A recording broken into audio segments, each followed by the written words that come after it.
رسول صلی اللہ علیہ وآلہ وسلم نے فرمایا کہ سیدنا نوح علیہ السلام جب دنیا سے جانے لگے تو انہوں نے اپنے 2 بیٹوں کو بلایا، کہا بیٹو میں ایک بات آپ کو کہنا چاہتا ہوں۔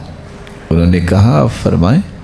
کہا میرے بیٹو زندگی کی آخری سانس تک 2 باتیں نہ چھوڑنا، ایک بات لا الہ الا اللہ، 7 زمینیں 7 آسمان اگر ایک پلڑے میں رکھے جائیں تو میرے بیٹو یہ کلمہ بھاری ہوگا، اس لیے اس کلمے کو کبھی نہ چھوڑنا۔ اور دوسرا کلمہ سبحان اللہ و بحمدہ بہا یرزق کل شیء، سبحان اللہ و بحمدہ کے لفظ نہ چھوڑنا۔ اللہ دنیا میں رزق دیتا ہے تو اس کلمے کی وجہ سے دیتا ہے۔ پوری کائنات میں اللہ نے ہر ایک کو عبادت کا طریقہ سکھایا ہے، یہ ہر ایک کی عبادت بھی ہے۔